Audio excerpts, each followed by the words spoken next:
Estamos iniciando mais um programa Saúde e Qualidade de Vida aqui na TV Santa Maria, canal 19. Sempre um oferecimento da Pampeiro Família Feliz, Unimed Santa Maria, cuidar de você, esse é o plano, e o Hospital Astrogildo de Azevedo, a saúde que mais importa é a sua. Hoje nós vamos conversar com o Dr. Rudimar Meurer, proctologista. A proctologia, nesses últimos anos, teve uma grande evolução, principalmente pelos endoscópios, pela qualidade do diagnóstico. E é isso que nós vamos conversar nesta hora com esse nosso colega que trabalha dentro da Universidade Federal de Santa Maria, trabalha na Unimed, trabalha também aqui no serviço privado da nossa cidade. Rudimar, você já esteve conosco aqui no canal 19 há uns 2 anos, né? Mas sempre é bom repetir, falarmos e vamos iniciar pelo câncer. Né? O câncer da tua área é, por sinal, dos estatísticas que aumentou e muito, talvez pela qualidade dos diagnósticos, o tratamento precoce. E é isso que nós queremos, isso que nós queremos discutir hoje. Rudimar, aumentou o número ou melhorou o diagnóstico? Ou aumentou a população pela idade? Eu acho que aumentou a incidência, né? Mas em função do envelhecimento da população. O Brasil está ficando mais idoso, os tumores dos intestinos têm relação com a idade, é a partir dos 50 anos que começa a surgir. Então, como está ficando mais velho, está aumentando a incidência. É uma coisa natural. Sim, todos os cânceres que nós estamos diagnosticando, com o passar de idade, é aquela coisa que o velhinho diz assim, de alguma coisa eu tenho que morrer. Né? Isso é verdade, infelizmente é verdade, por isso é incidência. Mas o diagnóstico também ficou mais preciso. O diagnóstico está permitindo que a gente faça a prevenção, né, que antes era muito difícil.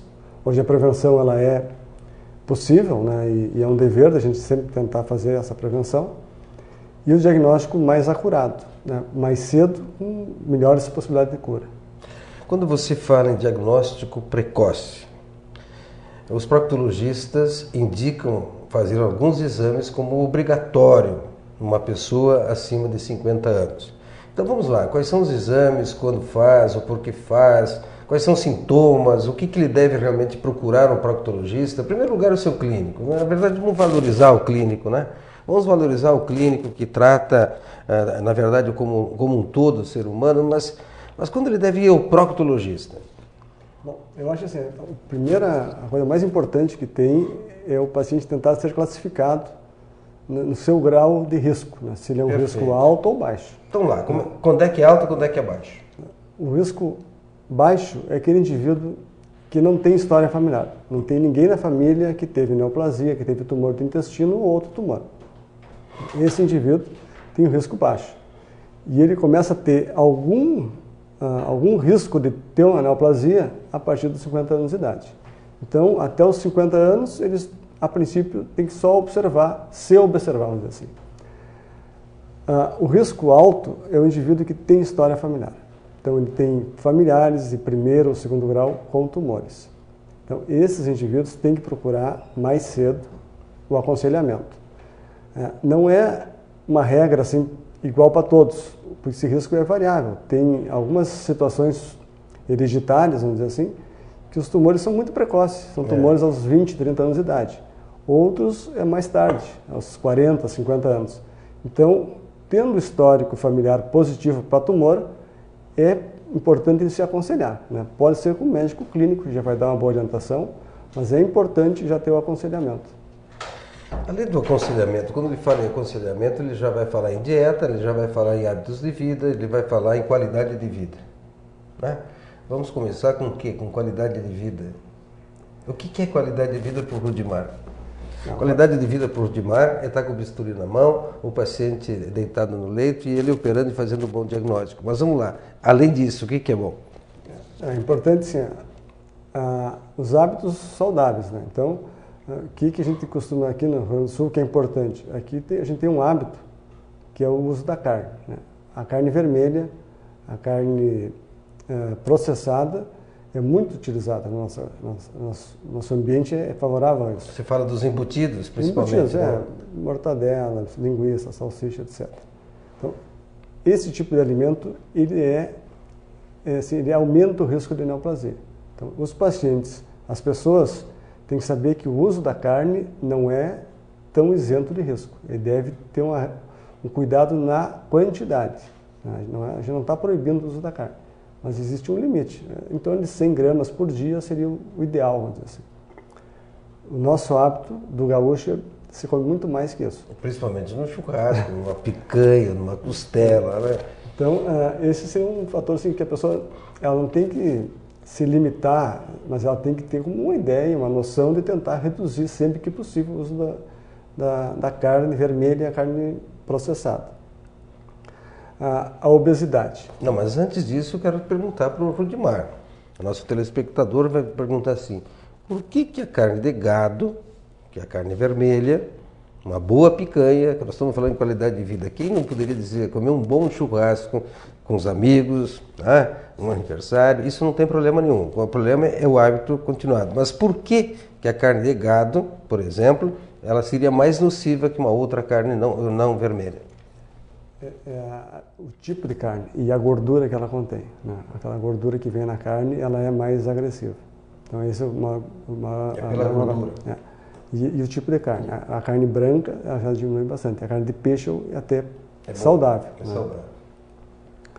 E o problema maior é a carne processada, porque além de ter a gordura, a carne tem todos os conservantes e corantes que são também nocivos ao intestino. Mas é bem bom, né? É bom? É, mas na verdade tem que saber dosar, né? Eu sempre oriento os pacientes, tu não está proibido fazer um churrasco, não. Agora, ele tem que se habituar naquele dia a dia, tentar limitar o uso da carne. Naquele almoço corrido do meio-dia, não tem que comer só carne, procura variar a alimentação. Então você está colocando assim, principalmente hoje o hábito está se transformando nos restaurantes aquilo, né? Então uma vez que na semana come tua carne vermelha, mas nos outros dias tenta evitar. Ou comer uma quantidade menor, né? Menor. Verduras. As frutas e verduras são protetores, porque tem várias vitaminas e que tem bastante fibra. A fibra, ela é um diluente do conteúdo intestinal.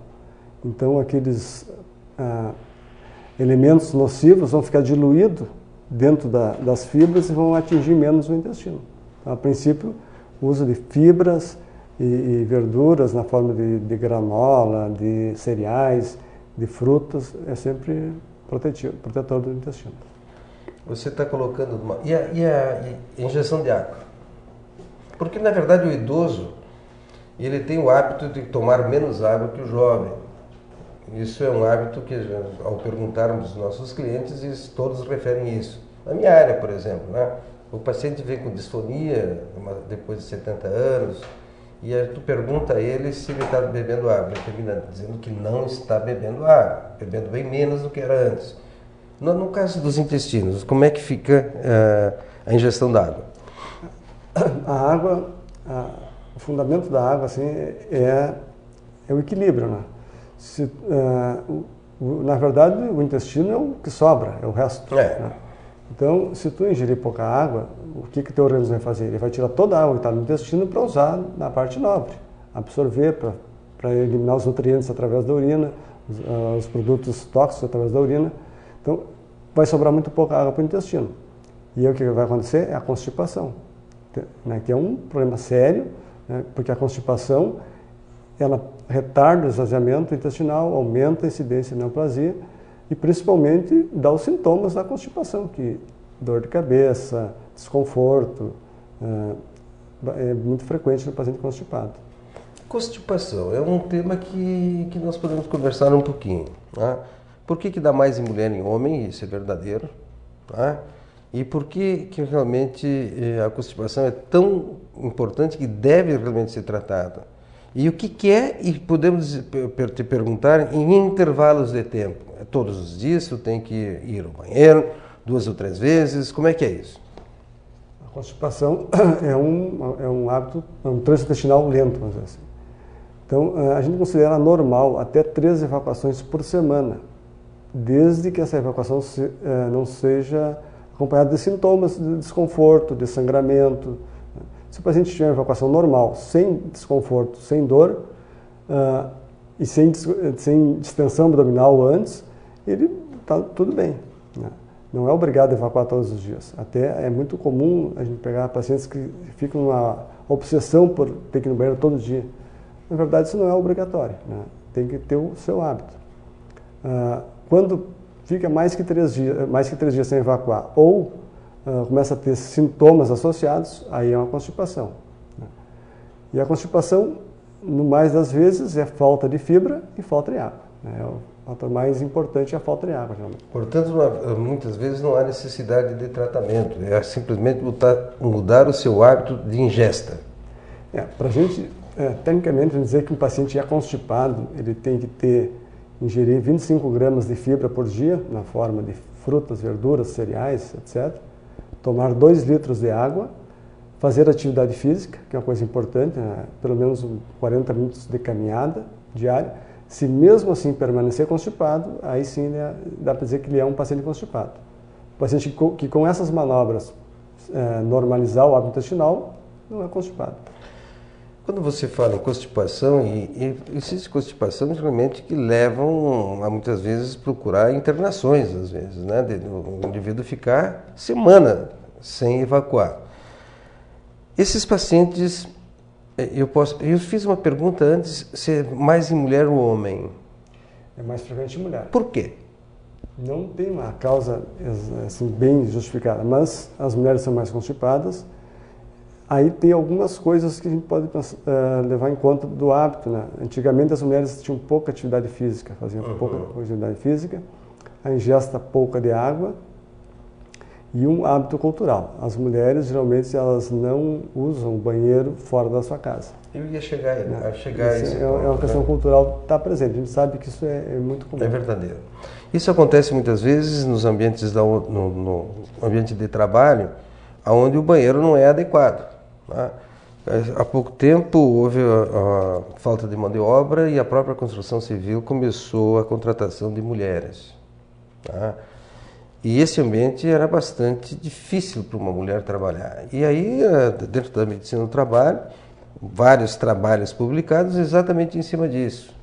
Que deveria ser feito alguns banheiros separados de homem e mulher nessas construções, exatamente para tentar deixar essa mulher num ambiente mais propício para ela viver uma vida melhor, até mesmo as ações fisiológicas dela. Então, você concorda que realmente a cultura também pode funcionar de forma... Certamente. E aí a diarreia? A diarreia seria em torno assim, de 3 evacuações ou mais por dia, e ela altera assim, o ritmo do paciente. Ele passa a deixar de fazer coisas pela necessidade de ir ao banheiro, né? Então a diarreia comum, né, que é só fezes amolecidas, vamos dizer assim, não é tão comum. Geralmente tem algum fator alimentar, ou às vezes fatores das doenças psicossomáticas, né? Que tem uma síndrome chamada síndrome do intestino irritável, que muitas vezes cursa com diarreia, né? E ela tem um fator psicológico de fundo que é o que mantém, né? E enquanto o paciente não consegue entender a patologia, ele fica muito sintomático. Mas é lógico que alguém que tem o seu hábito intestinal normal, de um momento para outro ele começa a ter diarreia, tá? E isso vai se prolongar por muitos dias, aí já não é intoxicação por alimentos, por exemplo, mas aí pode ser uma patologia. São várias patologias na área intestinal que podem levar à diarreia. Eu sempre digo, o paciente ele tem que se conhecer, tem que se observar. Então ele tem um hábito intestinal dele, ele é um pouco mais frouxo, mais preso, mas ele tem aquele hábito intestinal. No momento que alterou isso e ele não mudou a alimentação, não mudou seus hábitos, tem alguma coisa errada. Então ele tem que investigar. Isso é o mais importante, ele tem que aprender a se observar. Se está mudando a fisiologia dele, tem que ter uma justificativa. Pode ser, às vezes, até os hábitos de vida dele que estão mudando. Às vezes é uma patologia que está se iniciando. Às vezes mudança de emprego, mudança de família, mudança de cidade, muda também os hábitos fisiológicos, claro, né? Mas na diarreia, porque na verdade eu acho que todos os seres humanos, em algum momento da vida, vai ter diarreia. Posso dizer dessa forma? Ou estou afirmando de forma incorreta? Mas realmente é isso, né? Quando procurar médico? Bom, a diarreia aguda, vamos dizer assim, aquele quadro agudo, ele tem relação geralmente com alimentação. Então, ingeriu algum produto ou alguma coisa que produziu diarreia ou está contaminado por vírus ou bactérias. Então, esses pacientes, na fase aguda, que tem associação com febre ou que tem presença de sangue ou pus nas fezes, tem que procurar um médico, porque aí tem tem um processo infeccioso provavelmente acompanhando e tem que ser tratado. Quando a diarreia é muito intensa, mesmo não tendo isso, tem que ver, porque tem o risco da desidratação, principalmente em mais jovens e mais idosos. Então, aquela diarreia passageira, que o paciente tem 2, 3 episódios e não tem alteração assim, geral do indivíduo, ele geralmente é uma coisa passageira, às vezes uma alimentação sem maiores problemas. Quando essa diarreia, mesmo não tão grave, se prolonga, né, aí também tem que ser investigado, porque aí pode ser o início de algum outro sintoma de uma patologia já do intestino delgado, intestino grosso que está começando. Rudimar, existem algumas medicações que eu vou usar um termo bem do povo, bem como é dito fora do meio médico. E tinha medicações que cortavam a diarreia, né? E algumas delas começaram a ser questionadas e muitas vezes contraindicadas na diarreia. Por que você, numa intoxicação, muitas vezes não indica tratamento medicamentoso, mas mais hidratação do que medicação? Quando você tem um processo agudo, a gente não está sabendo o que está acontecendo de verdade. A gente supõe que pode ser uma diarreia osmótica, se a pessoa usar um produto à base de sorbitol, por exemplo, que tem muito nos alimentos, é um açúcar inabsorvível. Esse sorbitol, quando ingerir em muita quantidade, vai produzir uma diarreia osmótica. Então, pode ser isso, pode ser viral, pode ser bacteriano.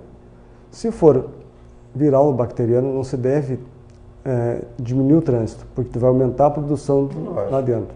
Então, na fase inicial, se hidrata e observa. Se for passageiro, se for só o alimento excessivo, chocolate excessivo, que é comum nas festas, né, que a criança come muito chocolate e tem a diarreia osmótica depois, é só esperar, eliminar que isso resolve. Se for viral, vai se manter e vai resolver espontâneo também. E a bacteriana, o paciente vai ter o quadro infeccioso associado, vai ter febre, vai ter dor, então aí vai ter que ser tratado. Então, a observação inicial é importante. E o paciente tem que saber disso, porque ele não pode chegar no plantão, né, no PA, e já querer a medicação 100%. Né? Ele está tendo, o médico está vendo a primeira vez. Talvez no retorno que ele vai ter uma ideia da evolução e vai saber o que está acontecendo realmente. Na medicina do trabalho, Rudimar, porque vocês atendem o paciente, nós atendemos o pós-atendimento do colega especialista ou o plantonista de um PA ou da UPA ou qualquer outro local. A gente vê o relato dos pacientes dizendo o seguinte: eu fui lá, fiquei 3 horas esperando para ser atendido e o médico só me deu água e sal e água, né? Ele disse que não tem medicação. Isso é muito comum, mas é assim que tem que ser, né? Eu acho que isso tem que orientar e orientar muito a população. Porque na medicina as coisas não são matemáticas, claro. Não é sempre igual. Então, o fator de observar o paciente é importante, né? Tu tem que ver ele algumas vezes para saber. O plantão não tem essa possibilidade. Então, ele tem que fazer o primeiro atendimento e deixar o retorno em aberto, porque se evoluir da forma que ele necessite um tratamento maior, ele tem que saber, e aí já vai estar a ficha do paciente vai saber o que está acontecendo. Quando a ficha for informatizada, é quando for organizado um pronto-socorro. Nós estamos conversando com o Dr. Rudimar, nós vamos um breve intervalo e já voltamos.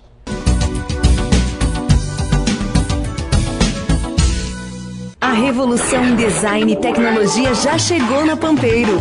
Chegou o Up, o subcompacto da Volkswagen, produzido no Brasil por quem gosta de ousar. Tudo nele é Up. Venha conhecer toda a segurança, potência e economia deste modelo. Passe na Pampeiro e faça um test drive no novo subcompacto da Volkswagen. Conheça o Up, um carro planejado especialmente para o seu jeito de ser, está esperando por você na Pampeiro. Centro de Valorização da Vida, bom dia. Estou aqui para lhe ouvir. Os voluntários do CVV Santa Maria prestam serviço de apoio emocional gratuito e sigiloso a todos que desejarem compartilhar seus sentimentos. Cuidar de cada detalhe, esse é o plano. Transformar um sonho distante em seu próximo destino, esse é o plano. Cuidar hoje do amanhã, esse é o plano. Envelhecer sem ficar velho, esse é o plano. Conseguir almoçar em casa, esse é o plano. A Unimed sabe que seus planos são importantes para a sua vida e se cuidar é a maneira de você realizar cada um deles. Cuidar de você, esse é o plano. Unimed.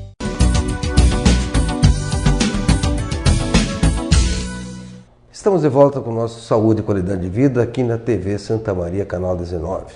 O apoio cultural é da Unimed Santa Maria, da Pampeiro, Família Feliz e do Hospital Astrogildo de Azevedo. Hoje conversando com o Dr. Rudimar Meurer, proctologista. Meurer é alemão e assim que se pronuncia Meurer? A pronúncia correta seria Meurer. Meurer.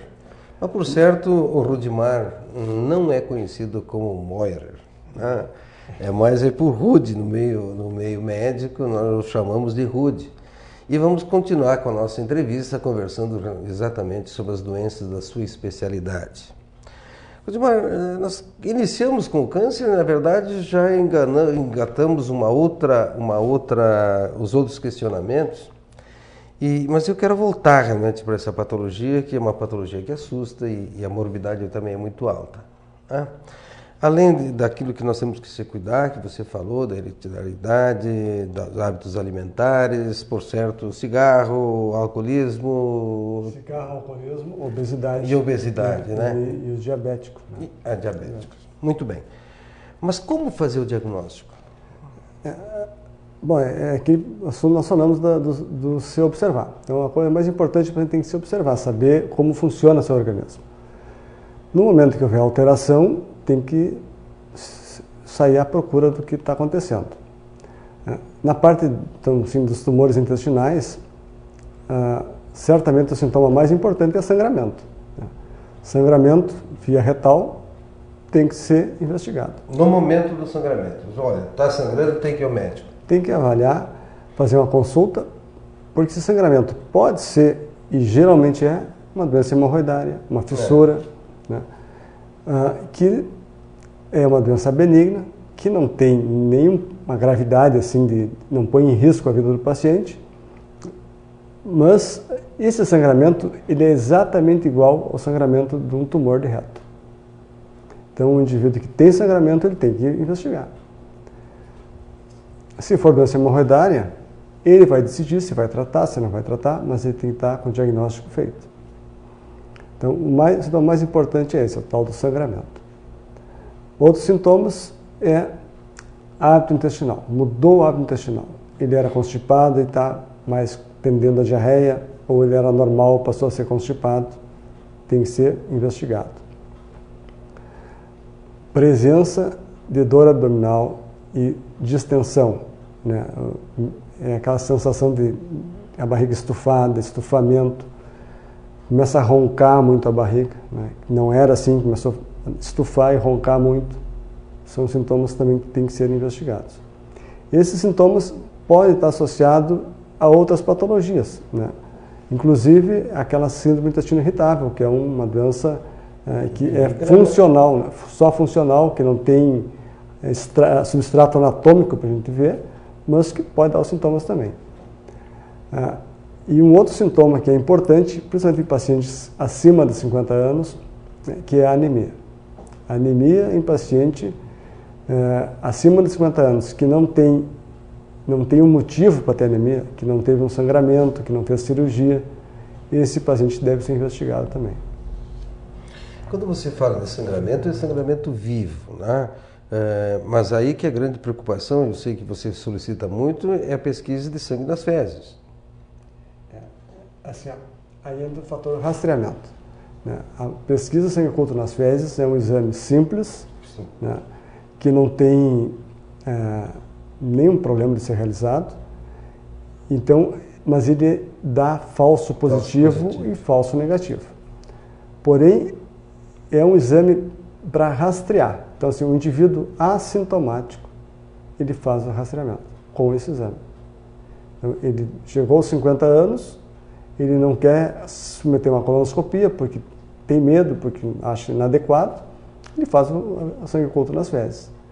Se positivar, aí ele tem que ser avaliado, porque pode ser uma doença orificial, como a gente chama, que é uma fissura, uma hemorroida, uma lesão anal causando sangramento, mas pode ser uma neoplasia.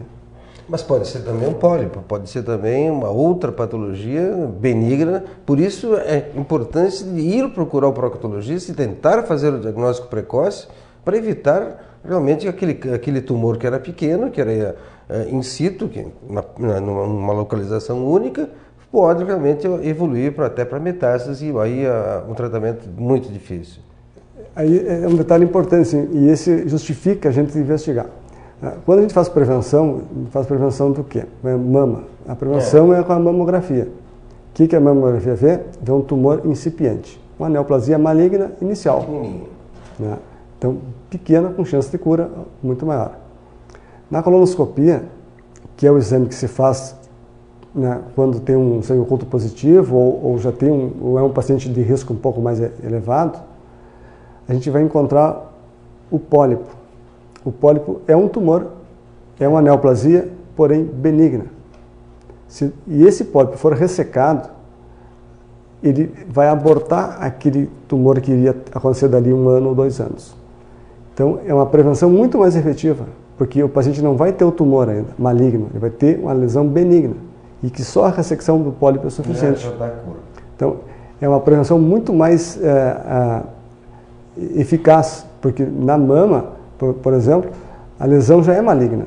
E dependendo do comportamento biológico, a lesão, ela mesmo com lesão precoce, pode ter uma doença mais avançada, mais adiante.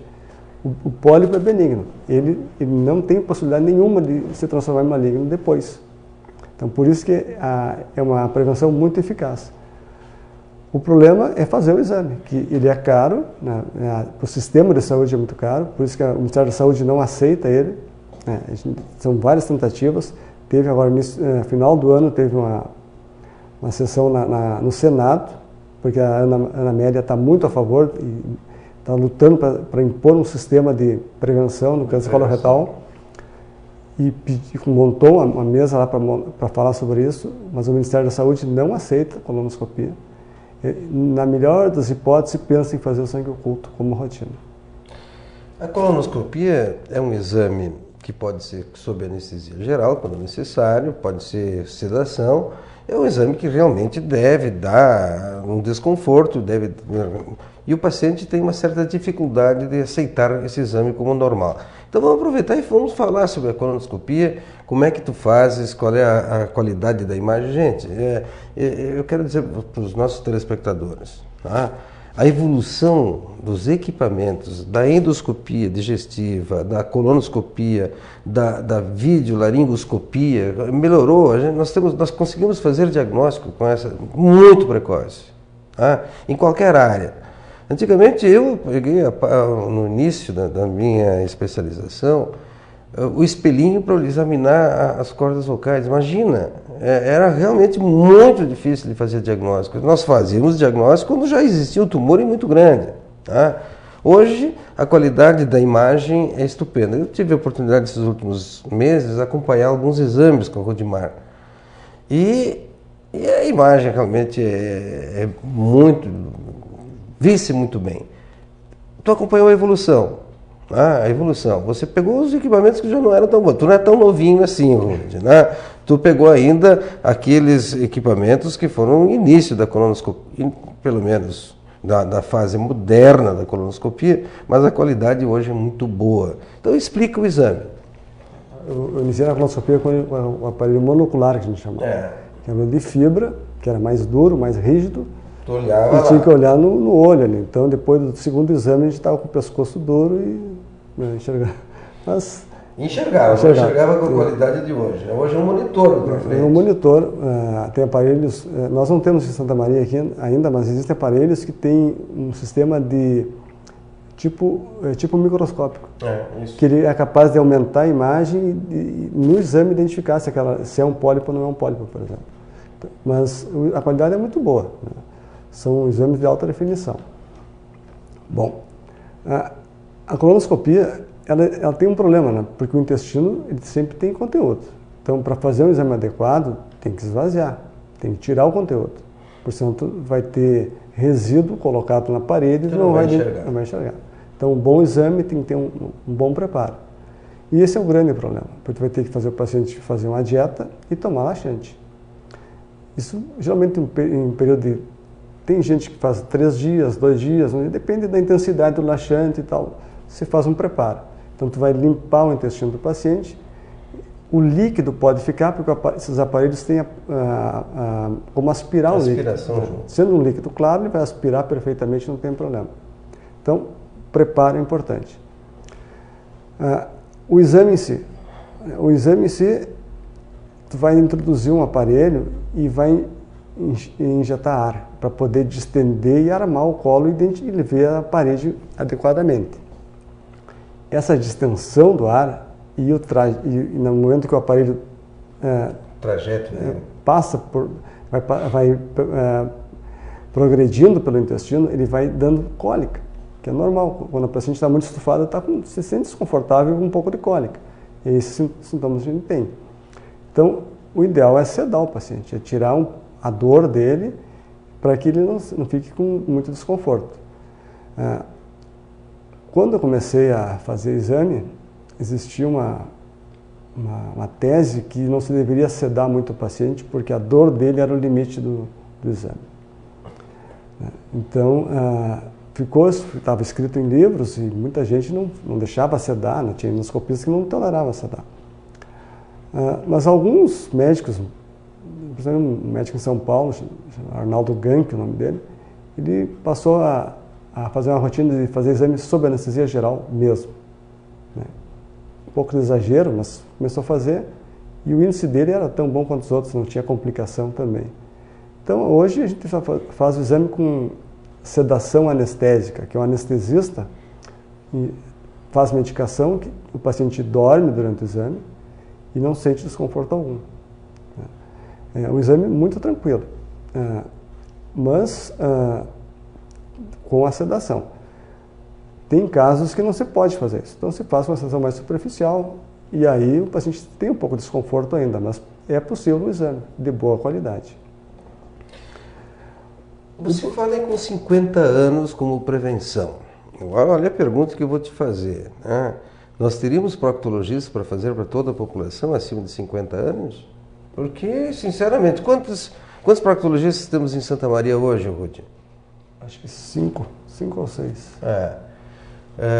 Se tivéssemos que fazer pelo Sistema Único de Saúde, em primeiro lugar, acho que nós não teríamos nem profissionais para fazer isso. É que a colonoscopia é realizada por 2 especialistas com mais frequência, que é o proctologista e o gastroenterologista. Mas mesmo assim é um exame que ele é caro, né? Ele demanda... E tempo também, né? O equipamento é caro, o equipamento estraga, então ele estoura a vida útil dele, tem que ser substituído. Então ele é um exame que não é tão barato. Além do mais, realmente, hoje não tem equipamento para atender todo mundo, se for fazer uma rotina dessa forma. Mas tem algum país no mundo que faz como rotina, acima de 50 anos, não quer dizer que seja obrigado a fazer. Ninguém é obrigado a fazer nada na saúde. Tá? Não existe um médico que diga, você tem que fazer, é obrigado a fazer. Não, você tem o direito de fazer o exame conforme a tua própria vontade, embora que o médico aconselhe a fazer. Né? Algum país tem uma rotina melhor que a nossa?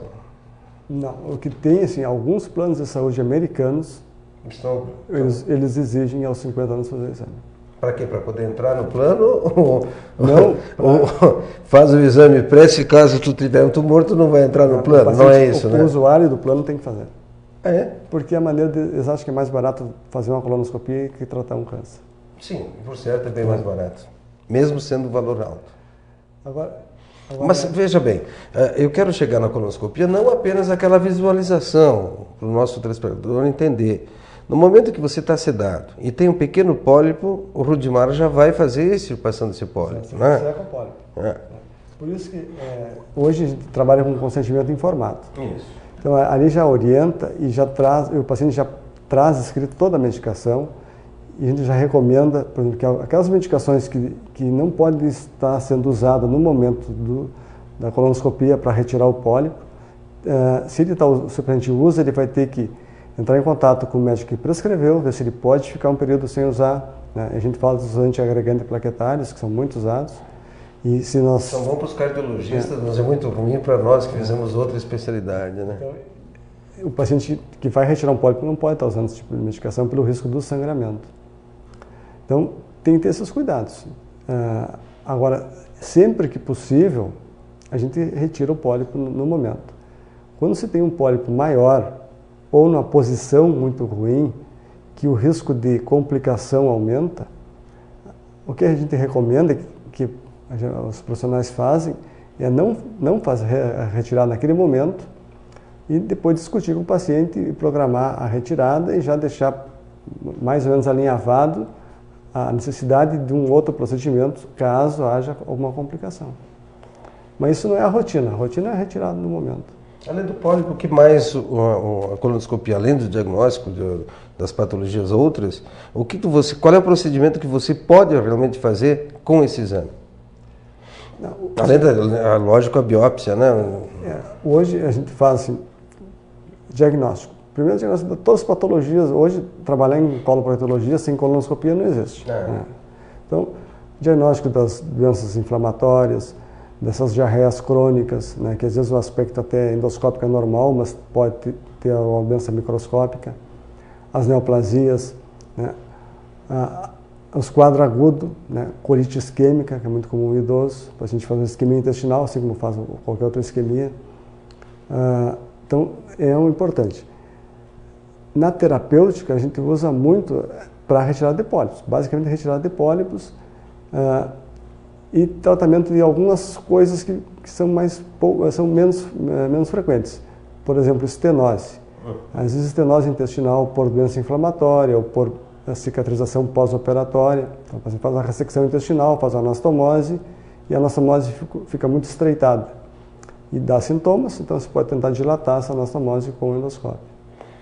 É um ato cirúrgico, no momento que ele faz uma incisão para tirar o pólipo, mas com grande possibilidade de cura naquele momento. Tá? Então, o que nós podemos falar em colonoscopia, se o teu médico indicar, ou faça. Eu sempre falo para pacientes quando vai... Que idade tu tem, Rudi? 52. Está na hora de fazer a colonoscopia. Se você não fez, vai fazer. Não, mas assim, eu sempre chego um paciente fazer a pergunta, né? Ao vivo dos telespectadores. Você já fez a tua colonoscopia? Ainda não. Ainda não. Vai ter que fazer. Mas assim, quando chega um paciente fazer prevenção, eu sempre classifico ele. E se ele tem uma história positiva, de neoplasia, eu digo, você tem que fazer o exame. Tem que fazer. Se o paciente não tem história nenhuma, eu digo, a colonoscopia é um método bom, mas não é obrigatório no teu caso. Tem 50 anos, não tem história familiar nenhuma, não tem nenhuma patologia associada com neoplasia, não tem necessidade de fazer, obrigatoriamente. Pode fazer. Se tu achas que vai te sentir melhor, vai te sentir mais seguro fazendo, não tem problema. Mas não é obrigatório fazer. Pode fazer um sangue oculto, anualmente, daí todos os anos repete o exame. Se positivar, aí mudamos de ideia. Então, no paciente de baixo risco, eu sempre deixo a critério dele a necessidade. Claro. A menos que tenha algum sintoma, mas se é assintomático, né, porque a gente falando em prevenção, a gente fala em paciente assintomático. Assintomático. Sim, nós queremos realmente na prevenção fazer com que o diagnóstico seja realmente precoce. Estou conversando com o Dr. Rudimar Melcher, proctologista. Nós vamos a um breve intervalo e já voltamos.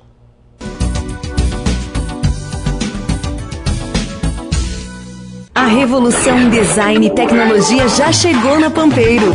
Chegou o Up, o subcompacto da Volkswagen, produzido no Brasil por quem gosta de ousar. Tudo nele é Up. Venha conhecer toda a segurança, potência e economia deste modelo. Passe na Pampeiro e faça um test drive no novo subcompacto da Volkswagen. Conheça o Up, um carro planejado especialmente para o seu jeito de ser, está esperando por você na Pampeiro. A On The Rocks não é apenas mais uma rádio que circula na web. A On The Rocks é um portal de informações de cultura pop, com produção diária de conteúdo. Ouça os podcasts, interaja com nossas redes sociais, baixe os aplicativos Apple ou Android e assim ouça a melhor programação musical também no seu smartphone. Acesse ontherrockswebradio.com e confira tudo isso e muito mais. On The Rocks, a rádio que só toca um tipo de música, a boa. On The Rocks. Centro de Valorização da Vida Bom Dia, estou aqui para lhe ouvir. Os voluntários do CVV Santa Maria prestam um serviço de apoio emocional gratuito e sigiloso a todos que desejarem compartilhar seus sentimentos.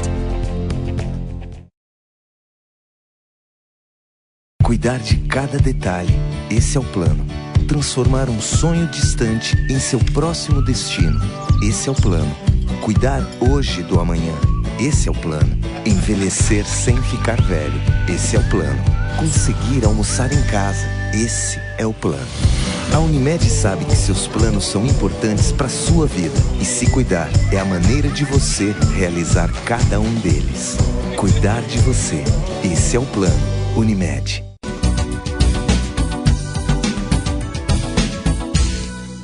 Estamos de volta com Saúde e Qualidade de Vida aqui na TV Santa Maria, canal 19. Apoio cultural da Pampeiro, Família Feliz, Unimed Santa Maria e Hospital Astrogildo de Azevedo. Hoje conversando com o proctologista Rudimar Melcher. Nós falamos de câncer, falamos de outras patologias, dos exames para diagnóstico, mas uma das patologias mais comuns que nós temos, talvez na tua especialidade, e que procuram os pronto-socorro muitas vezes, são as hemorroidas. Tá? Então vamos lá, o que é hemorroidas e por que elas acontecem? Bom, a doença hemorroidária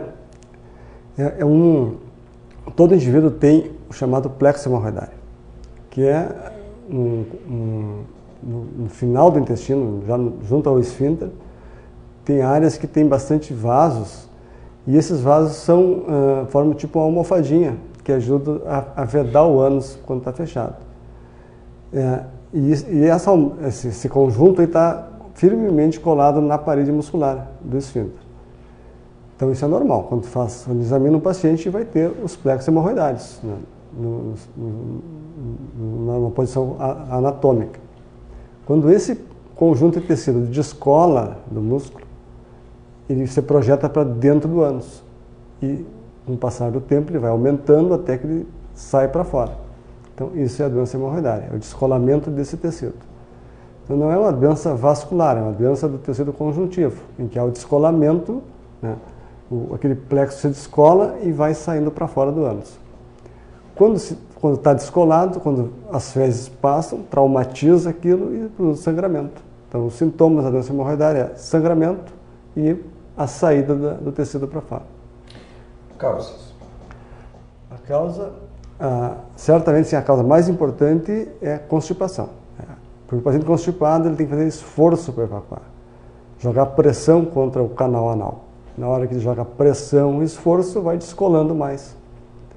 Associado tem fator familiar. A gente percebe que tem famílias que têm mais portadores de doença hemorroidária. Não é uma doença hereditária, sem dizer que herdou o gene e tal, mas tem famílias que têm mais. Mas é que a família também tem, normalmente também os hábitos são iguais, de alimentares, né? A constipação, então, a história na família e alguns hábitos inadequados. Então, o mais frequente é aquele de ir para o vaso e ler o jornal, ler revista, né? Ficar uma hora lá no vaso. Ficar uma hora sentado no vaso. Por quê? Porque esses vasos do plexo, eles estão ligados quase que diretamente à aorta, que é uma das artérias mais importantes, e com a maior pressão. Então, quando o indivíduo senta, ele joga a pressão para baixo. Só que o sistema que faz o sangue voltar não é tão eficiente. Então, começa a dilatar e instruir mais ainda o prolapso. Então, como orientação, o paciente tem que ir ao vaso, evacuar e sair logo, não ficar muito tempo sentado no vaso. Mesmo quem não tenha sintoma. Isso também é uma uma prevenção. É uma maneira de prevenir. Então, jornal, revista no banheiro de forma nenhuma. De jeito nenhum. Muito bem. Quando a gente fala em hemorroidas, existem tratamentos com pomadas, outras coisas que são usadas e o ato cirúrgico. Quando o tratamento é clínico e quando é cirúrgico?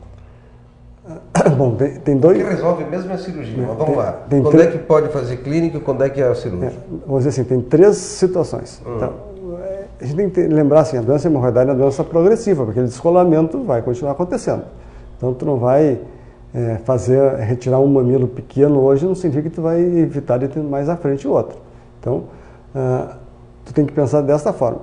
E tratar o paciente sintomático. Então, o paciente tem que ter sintomas. Não é porque fez um exame que tem um mamilo hemorroidário e tem que sair tratando. Ele tem que ter sintomas, ou ele tem prolapso ou ele tem sangramento. Via de regra, o paciente que melhorar a hábito intestinal e melhorar os hábitos, ele para de ter sintomas. Então, esse é o tratamento clínico mais correto. Melhorar a hábito intestinal e hábitos que vai resolver. Nos casos que isso não resolve, são hemorroidas já de 2º grau em diante, aí se lança a mão do método, vamos dizer, cirúrgico. E tem, hoje, um método que é usado em consultório, que se chama ligadura elástica, né, que os pacientes dizem que vão botar um anelzinho, é uma borrachinha que se prende o mamilo. No consultório, se anel é colocado na área de mucosa, então o paciente não tem dor, ele não deve doer esse procedimento, aquela parte presa vai necrosar, vai cair. Então vai retirar um pedaço do mamilo e vai gerar uma inflamação que vai ajudar a colar de novo o tecido na musculatura. É o método mais usado e hemorroidas de 2º e 3º grau geralmente podem ser tratadas dessa forma. Certamente é o método mais usado no mundo, né? Porque ele tem pouco para efeitos, assim, pouca dor, pouco desconforto, tem poucos riscos de complicação e é um método muito barato, né? Quando é um mamilo mais assim, que não se resolve ou que é muito grande, que não dá, você consegue mais colocar a borrachinha, ou que a parte externa do mamilo já está muito grande e a pele está deformada, então aí não se pode usar mais a borrachinha. Então aí vai para o método cirúrgico, que aí tem a tradicional cirurgia de hemorroidas, a hemorroidectomia, que é um método ainda muito usado. O grande problema da cirurgia é o pós-operatório, que é uma cirurgia que gera bastante dor e o paciente tem que ficar 1 semana, 10 dias de repouso depois da cirurgia. Hábitos de trabalho podem alterar o paciente hemorroidário? Eu não sei se hábitos não tem, mas tem algumas coisas que a gente percebe. É muito frequente em paciente músico. Quando eu estava no exército, lá, o pessoal da banda que tocava sopro tinha bastante doença hemorroidária. Porque usa muito a respiração abdominal, né, e acaba usando muita pressão.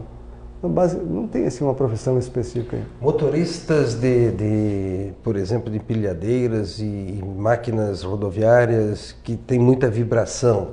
Há esta possibilidade ou isso é pensamento corriqueiro da população, mas não é verdadeiro?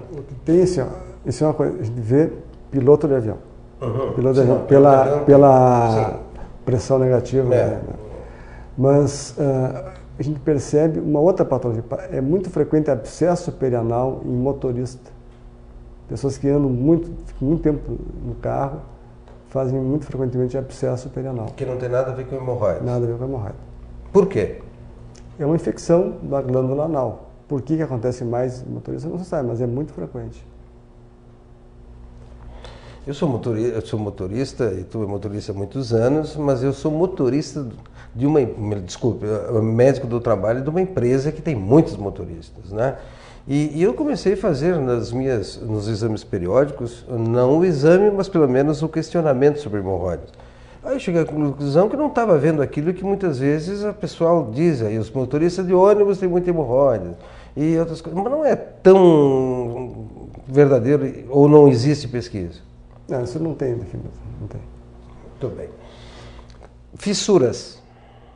Bom, a fissura anal ela é via de regra da constipação, né? 95% das causas é constipação, fezes duras que traumatizam o canal anal.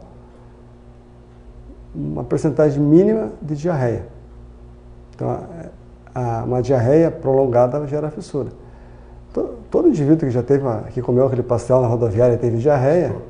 Não fala aqui da nossa rodoviária que o Aita é nosso amigo. Tá? E lá as lancherias lá são de boa qualidade. Mas, não sei para o folclore. Mas a diarreia aguda é muito frequente o paciente lá pela sexta, sétima vez que vai no banheiro, vai fazer higiene e tem sangue no papel. O que acontece? Ele tem uma fissura aguda. Então, todo mundo já teve uma fissura aguda, né? Agora, se isso se perpetua, aí já vai ter a fissura anal, que é a lesão do canal anal, uma pequena laceração. E à medida que ela vai ficando mais tempo, ela vai ter então os sintomas da fissura, que é aquela dor pós-evacuatória. O paciente ele percebe que quando ele evacuar, tem a dor a seguir. Chega ao ponto de ele não ir no banheiro, para não ter dor. Então ele vai ter que trabalhar, vai ter que entrar na jornada de trabalho de 6 horas. Bom, eu não vou no banheiro, porque senão eu não vou conseguir trabalhar. Então a constipação vai ficando um círculo vicioso. Ele constipa para não ter dor, que gera mais fezes endurecidas, que vai traumatizar mais. Cirúrgico? Pois é, esse é um grande problema, porque a cirurgia de fissura anal ela é muito boa. A resposta é perfeita, assim, 98% de cura. Isso é muito raro em medicina. Né? Mas ela tem um problema.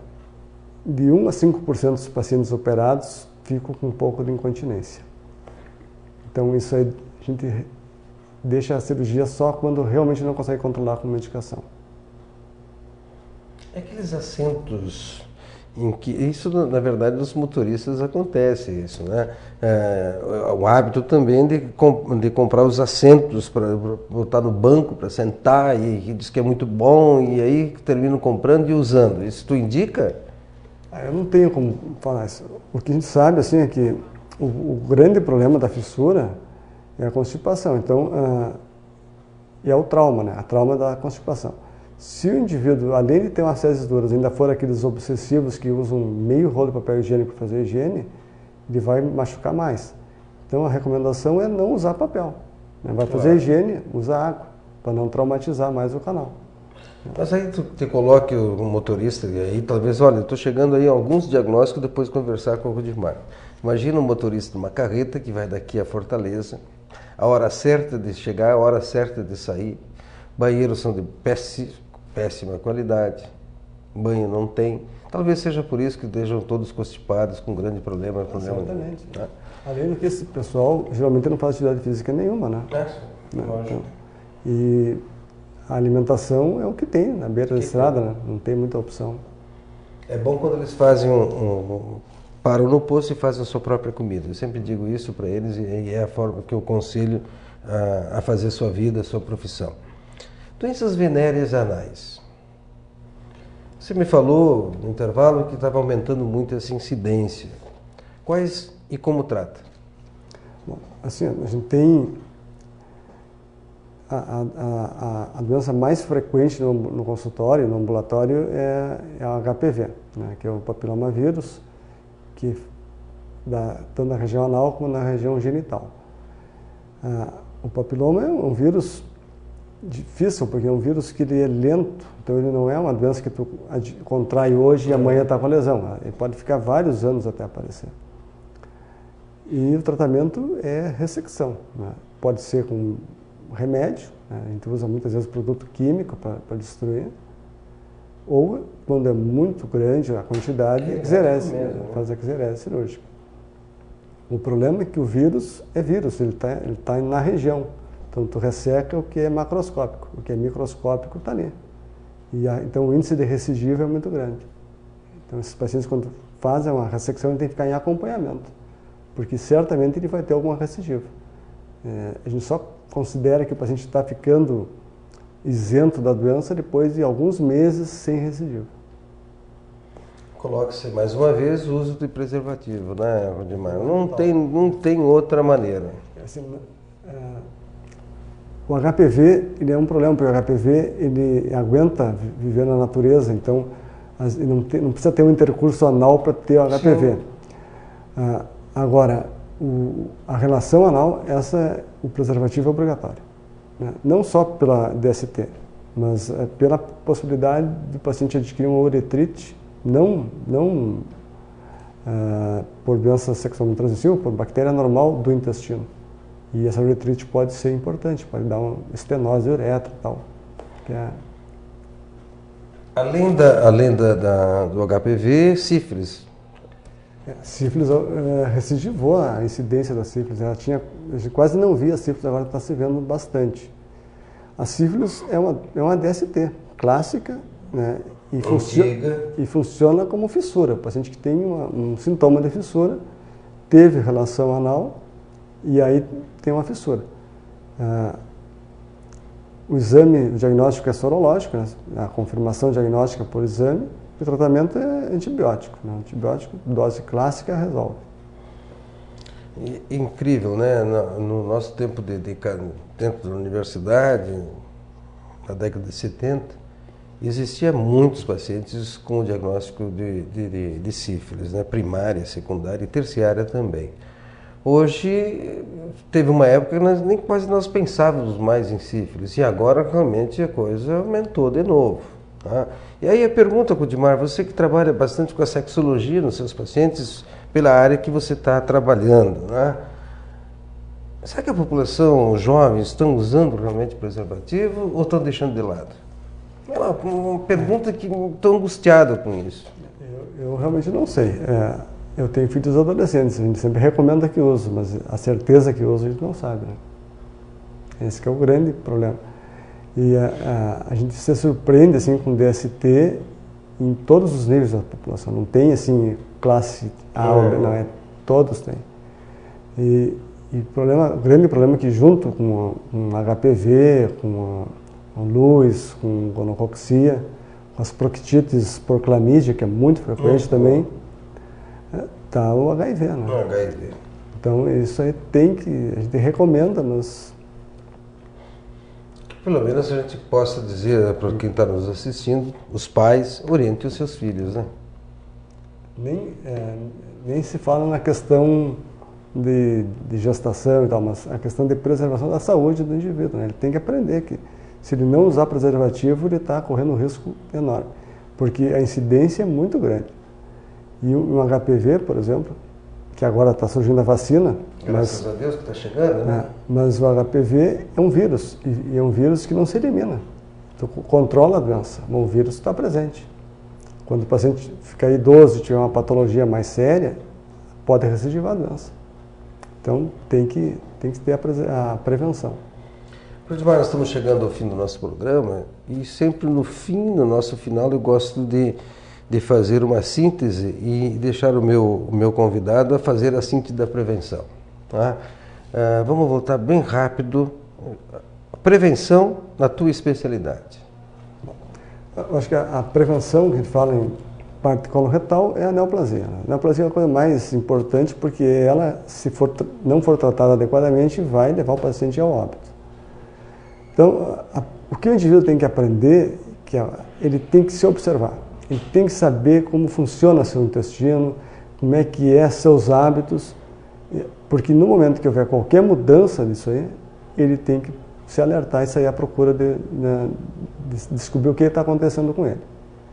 Às vezes na consulta a gente percebe que houve uma simples alteração de hábito de vida que mudou, mas é importante, porque se tu perder este momento, tu pode perder a sobrevida mais adiante. Quero agradecer o Rodimar Mello estar aqui conosco, aqui na TV Santa Maria, canal 19. Agradecer sempre o apoio da Unimed Santa Maria, cuidar de você, esse é o plano. A Pampeiro Família Feliz, Hospital Astrogildo de Azevedo, a saúde que mais importa é a sua. Nosso endereço eletrônico para perguntas é saude@santamaria.tv.br. Confira nossos programas de forma inédita aos sábados ao meio-dia, a reprise no domingo ao meio-dia, além de reprises aleatórias ao longo da programação. Você pode assistir também nossos programas no site santamaria.tv.br. A todos, muito obrigado, até a semana que vem.